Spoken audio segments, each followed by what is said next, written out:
12ാം സീസണിലെ ആദ്യ സെഞ്ചുറിയുമായി മലയാളി താരം സഞ്ജു സാംസൺ കളം നിറഞ്ഞപ്പോൾ താരത്തെ തേടിയെത്തിയത് അപൂർവ നേട്ടങ്ങൾ. വിരാട് കോഹ്ലി, മുരളി വിജയ്, വീരേന്ദ്ര സെവാഗ് എന്നിവർക്ക് ശേഷം IPL-ൽ 2 സെഞ്ചുറി നേടുന്ന ഇന്ത്യൻ താരമായാണ് സഞ്ജു മാറിയിരിക്കുന്നത്. IPL റൺവേട്ടയിൽ ഒന്നാമത് നിൽക്കുന്ന സുരേഷ് റെയ്ന, മുംബൈ നായകൻ രോഹിത് ശർമ്മ തുടങ്ങിയ സീനിയർ താരങ്ങൾക്ക് നേടാൻ കഴിയാത്ത നേട്ടമാണ് സഞ്ജു അടിച്ചെടുത്തത്. IPL സെഞ്ചുറിയുടെ എണ്ണത്തിൽ മുന്നിൽ നിൽക്കുന്നത് ഇന്ത്യൻ നായകൻ വിരാട് കോഹ്ലിയാണ്. 4 സെഞ്ചുറിയാണ് വിരാടിൻ്റെ പേരിലുള്ളത്. മുരളി വിജയ്ക്കും സെവാഗിനും 2 വീതം സെഞ്ചുറികളാണുള്ളത്. നേരത്തെ 10ാം സീസണിൽ പൂനെ സൂപ്പർ ജയൻസിനെതിരെ ഡൽഹിക്ക് വേണ്ടിയായിരുന്നു സഞ്ജുവിൻ്റെ ആദ്യ സെഞ്ചുറി.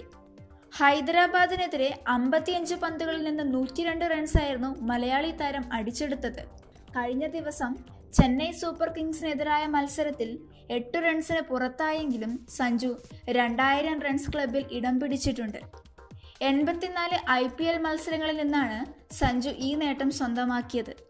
2 സെഞ്ചുറികളും 10 അർദ്ധ സെഞ്ചുറികളും അടക്കം 27.87 ശരാശരിയിലാണ് സഞ്ജു 2000 ക്ലബിലെത്തിയത്. ഈ സീസണിൽ സൺറൈസേഴ്സ് ഹൈദരാബാദിനെതിരെ പുറത്താകാതെ നേടിയ 102 റൺസാണ് സഞ്ജുവിൻ്റെ ടോപ്പ് സ്കോർ. രാജസ്ഥാൻ റോയൽസിൻ്റെ താരമാണ് സഞ്ജു. വെള്ളിയാഴ്ച ഹൈദരാബാദിനെതിരെ നടന്ന മത്സരത്തിൽ 54 പന്തിൽ നിന്നാണ് സഞ്ജു സെഞ്ചുറി നേടിയത്. 4 സിക്സും 10 ഫോറും അടങ്ങിയതായിരുന്നു സഞ്ജുവിൻ്റെ ഇന്നിങ്സ്. സഞ്ജു സെഞ്ചുറി നേടിയെങ്കിലും രാജസ്ഥാൻ മത്സരത്തിൽ തോൽക്കുകയായിരുന്നു.